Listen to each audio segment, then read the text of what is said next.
Pro, the most powerful smartphone in the world, or any world for that matter. A15 바이오닉, 프로모션, 그리고 5G로만 가능한 최고의 성능. 뭐야? 한국어? 오, 넷마블. IT도 패션이다.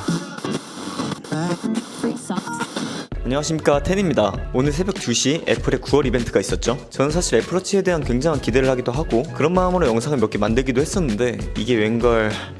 이따가 좀 더 얘기를 해보도록 하겠고요. 아이폰의 경우에는 의외로 관심이 없었는데 이게 이번엔 또 제 마음을 흔들었네요. 역시 카메라 회사. 그럼 오늘 애플 이벤트 쉽고 빠르게 한번 같이 알아보겠습니다. 이번에는 애플 피트니스 플러스를 제외하고 총 5개의 제품이 나왔습니다. 그중 첫 번째는 뉴 아이패드 9세대라고도 불리는 아이패드의 가장 기본이고 저렴한 라인인데 이제 이것도 스펙만 본다면 어느 태블릿에도 꿀리지 않는 스펙으로 출시를 했습니다. 10.2인치로 폼팩터는 전작과 같아 보이는데 칩셋은 A13 바이오닉이 탑재가 되었고 CPU, GPU, 뉴럴 엔진 등 모든 칩의 성능이 20% 향상이 되었습니다. 안드로이드 태블릿보다 6배가량 빠르다고 말을 하더라고요. 아이패드보다 좋은 태블릿은 아이패드 프로나 에어, 미니밖에 없다, 이렇게 말을 하고 싶은 거겠죠. 또한 이제야 트루톤이 지원이 되고 애플 펜슬은 여전히 1세대를 지원합니다. 그 외에도 카메라 발전이 있었는데 우리가 태블릿으로 카메라를 잘 활용하진 않지만 요즘 같은 시기 전면으로 원격 회의나 스터디를 하기 때문에 전면 카메라도 좋아진 게 이점으로 보입니다. 그리고 센서 스테이지 기능 다들 아시죠? 프로에도 탑재가 되어서 나름 이슈를 끌었던 기능인데 이게 기본 아이패드에 들어갔습니다. 이건 매우 환영할 만하죠. 되게 신박한 기능이거든요. 이제 모든 아이패드에 이 기능을 넣을 것으로 보이네요. 이는 줌이나 페이스타임 외에도 다양한 어플들에서 사용이 가능하다고 합니다. 미국 기준 오늘 예약을 받고 다음 주 중 출시를 한다고 하네요. 가격은 449,000원부터 시작, 최소 용량은 32기가에서 64기가로 올랐습니다. 다음은 아이패드 미니 6세대입니다. 제가 가장 기다렸던 제품 중 하나인데요. 태블릿 PC에서 가장 중요하다고 할 수 있는 점 중 하나인 휴대성의 극강을 볼 수 있는 제품입니다. 그런데 드디어 디자인이 바뀌었죠. 테두리 부분도 라운드 형태가 다른 아이패드들보다 둥그러져서 귀여운 모습도 보여줍니다. 칩셋은 A15 바이오닉 칩셋이 탑재, 5G가 지원, 그리고 와이파이 6가 지원이 되고 애플 펜슬은 2세대가 지원이 됩니다. 색상은 총 4가지로 출시가 돼 퍼플, 핑크, 스타라이트, 스페이스 그레이로 출시가 되었습니다. 디스플레이는 8.3인치로 트루톤을 지원하고 P3 생명력, 초저반 사율을 지닌 레티나 리퀴드 디스플레이가 탑재되었습니다. 화면 밝기는 500니트를 지원하죠. 터치 아이디는 이제 에어처럼 상단 전원 버튼에 함께 있습니다. 그리고 C타입이 탑재가 되어서 데이터 전송이 전작보다 10배 빠르다고 하네요.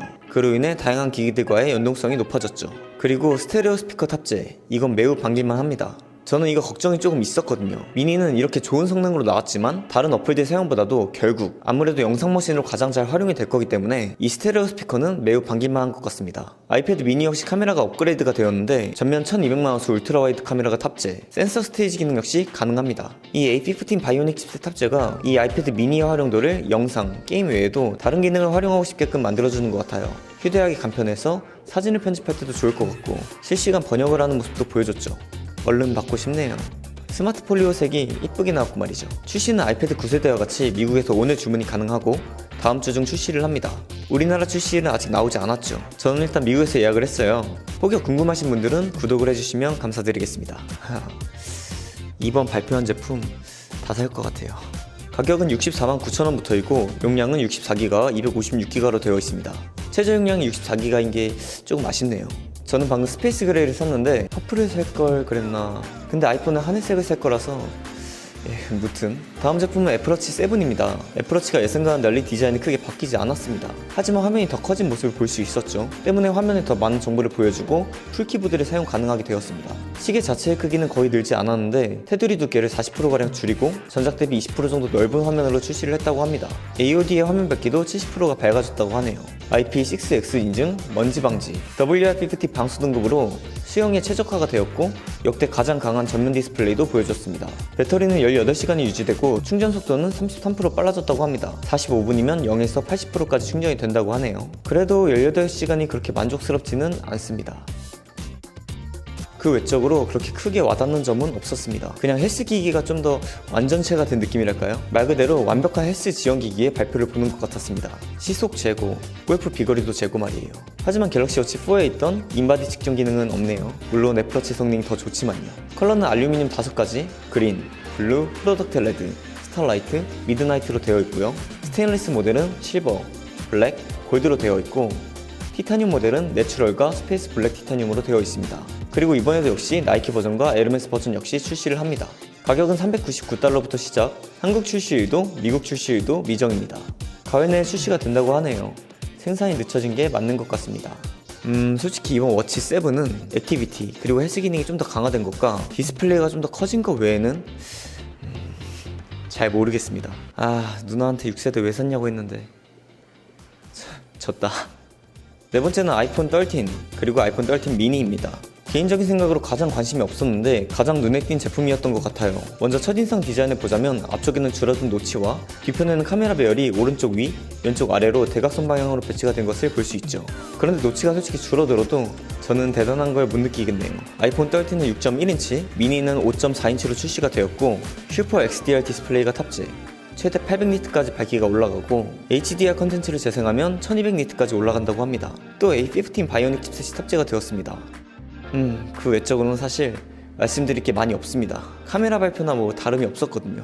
그래도 그만큼 카메라 성능이 발표만으로 본다면 대폭 향상된 것을 볼 수 있었죠. 센서가 많이 커졌는데 그로 인해 렌즈 2개를 45도로 돌려 배치를 했습니다. 그리고 작년 아이폰 12 프로 맥스 제일 비싼 기기에만 들어갔던 센서 시프트 흔들림 보정 또한 탑재가 되었고요. 항상 아이폰에 있는 카메라 렌즈 중 울트라 와이드 렌즈의 퀄리티가 아쉬웠는데 발전된 모습을 보여주는 것 같아 반가웠고 메인 와이드 카메라 역시 47%의 더 많은 빛을 포착해 더 나은 사진 및 영상의 결과를 보여준다고 합니다. 이 기능은 미니에도 그대로 탑재가 되었죠.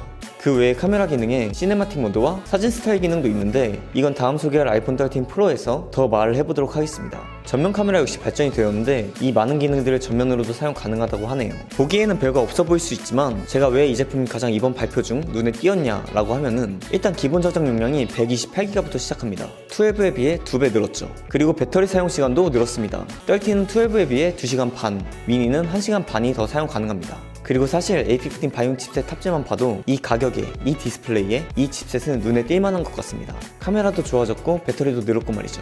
가격은 13 미니는 95만원부터 13은 109만원부터 시작합니다. 색상은 5가지로 핑크, 블루, 미드나이트, 스타라이트, 프로덕트 레드가 출시되었고 한국 사전 주문은 10월 1일, 출시는 10월 8일에 출시가 됩니다. 직구하시는 분들을 위해 미국 출시일도 알려드리자면 사전 주문 9월 17일, 출시는 9월 24일에 된다고 합니다. 다음은 아이폰 13 프로와 아이폰 13 프로 맥스입니다. 전 사실 언제부턴가 매년 아이폰을 기변하기 시작했고 올해 역시도 기변을 하려고 마음을 먹었는데 희한하게도 올해는 바꾸긴 바꿀 거였어도 기대가 그렇게 되지는 않더라고요. 하지만 발표를 보고 아무래도 카메라에 관심이 있는 사람이라 그런지 이 영상 회사가 카메라 발표를 하는데 홀리고 말았습니다. 앞서 아이폰 13을 잠깐 알려드릴 때도 말했지만 많이 좋아진 카메라 성능과 시네마틱 모드 그리고 사진 스타일 기능이 마음을 울리더라고요. 그 전에 디자인을 봐보자면 사실 볼 건 없었습니다. 12 프로와 달라진 건 노치뿐이고 13에서 재질만 바뀌었죠. 뒷면이 무광 글래스 그리고 옆면이 고강도 스테인리스 스틸로 되어 있습니다. 프로 맥스는 6.7인치, 프로는 6.1인치의 디스플레이를 가졌고 전면은 아이폰 13과 같은 쉐라믹 쉴드, 디스플레이도 13과 같은 슈퍼 XDR 디스플레이가 탑재, 그리고 IP68 등급의 생활방수가 탑재가 되었죠. 또 이제는 스마트폰 발표라고 하면은 말할 게 카메라가 주를 이루어서 또 카메라 얘기를 할 텐데 제가 13 얘기를 할 때도 그간 울트라 와이드 렌즈가 조금 아쉬웠다고 말씀을 드렸잖아요. 그런데 프로에서는 정말 대폭 향상된 모습을 보여줍니다. 물론 실제로도 사용을 해봐야 알겠지만 저조도도 많이 좋아졌고 심지어 접사 촬영까지 가능하죠. 접사로 슬로우 모션도 찍을 수 있습니다. 많은 사람들이 저조도 부분에서 아쉽다고 하니까 애플이 이번에 슬로건을 저조도 촬영을 위해 만들어졌다고 하는 이 아이폰 프로 13 많이 궁금하네요. 카메라 렌즈 3개의 세세한 스펙은 지금 영상에서는 말하지 않겠습니다. 다만 간단히 말을 하자면 메인 와이드 카메라는 2.2배 더 밝은 빛을 받아들이고 울트라 와이드 카메라는 92% 더 많은 빛을 받아들인다고 합니다. 그리고 이제는 모든 카메라에서 야간 모드를 지원하죠. 망원 카메라는 77mm 초점거리와 3배 광학 중기능을 갖춰 인물사진에 더 강화가 되었죠. 그리고 나서 이 시네마틱 기능을 소개하는데 촬영 후에 심도 조절을 하는 거 보고 와 이게 생각보다 많이 유용할 것으로 보이더라고요. 이게 발표나 광고를 보시면 아시겠지만 사람의 시선에 따라 초점을 알아서 전환을 해주는데 이 기능이 많이 궁금했습니다. 또한 카메라 맞춤 설정으로 원하는 톤, 대비, 따뜻함 등등 프리셋을 만들어 그 이후로도 계속 촬영이 가능하고요. 때문에 아이폰 사진 스타일 프리셋 공유 같은 것도 많이 생길 것 같습니다. 그 외에도 프로레스, 돌비 비전, 스마트 HDR4, 디퓨전 등의 카메라 기능들이 더 있고 전면 카메라도 아이폰 13과 같이 여러 기능들을 사용할 수 있습니다. 이게 카메라 기능들이 말로 이렇게 나열하면 어려워가지고 그냥 좋아졌다고 생각을 하시는 게 편하실 것 같습니다. 그럼 카메라를 벗어나서 다른 특이점을 보자면 최대 저장 용량이 1TB로 늘어났습니다. 그래서 이것도 아이폰 13과 같이 128GB, 256GB, 512GB, 1TB로 선택이 가능하고요. 이것도 중요한데 드디어 탑재가 된 120Hz의 가변 주사율을 볼 수 있었죠. 최저 10Hz부터 제공을 해 손가락 속도에 맞춰 주사율을 조정한다고 합니다. 그로 인해 배터리 성능에 영향을 덜 줬다고 하죠. 아니 이걸 그래도 이제 놓다니. 색상은 시에라 블루, 실버, 골드, 그래파이트로 출시가 되었고 가격은 아이폰 13 프로 135만원부터 아이폰 13 프로 맥스 149만원부터 시작입니다. 아이폰 13과 같이 10월 1일 사전 주문 시작, 10월 8일에 출시를 하고 미국도 9월 17일 사전 주문, 9월 24일 출시를 합니다. 저와 같이 직구를 노려보시는 것도 괜찮으실 것 같네요. 저는 이번에는 프로 맥스로 구매를 하지 않고 13 프로 시에라 블루로 마음을 먹었습니다. 제가 가진 애플 제품들이 거의 모든 제품, 아니 거의가 아니라 그냥 모든 제품이 스페이스 그레이인데 하나쯤은 색이 있는 걸로 사용하고 싶더라고요. 그래서 아까 아이패드 미니를 구매할 때 퍼플을 사지 않은 게 같이 두면 뭔가 알록달록 할까봐 그랬습니다. 무튼 이상 이렇게 이번 애플 9월 이벤트에서 애플 피트니스 플러스를 제외하고 이번 발표에서는 5개의 제품을 출시를 했습니다. 전 아까도 말했지만 아이폰에는 기대를 많이 하지 않았었고 이 애플워치에 기대를 많이 했었는데 개인적으로 워치의 변화가 크지 않았고 카메라를 좋아하는 저에게 아이폰이 좀 더 솔깃했던 그런 발표였던 것 같네요. 저는 이번 발표에서도 역시 거의 모든 제품들을 구매하겠지만 개인적으로 빨리 갖고 싶은 순위를 매기자면 1번은 아이패드 미니, 2번은 아이폰 13 프로, 3번은 아이패드 9세대, 4번은 아이폰 13, 5번은 애플워치 7일 것 같습니다. 많이 준비하며 영상을 만들지 못해 디테일한 정보들이 좀 빠졌을 수도 있겠지만 최대한 말씀드리고 싶은 점들만 먼저 말씀을 드렸고 자세한 얘기는 다음 영상에서 해보도록 하겠습니다. 그럼 오늘 영상은 여기까지고 이 영상이 작은 도움이라도 되셨으면 좋겠습니다. 구독해주세요. 저는 텐이었습니다. 유바.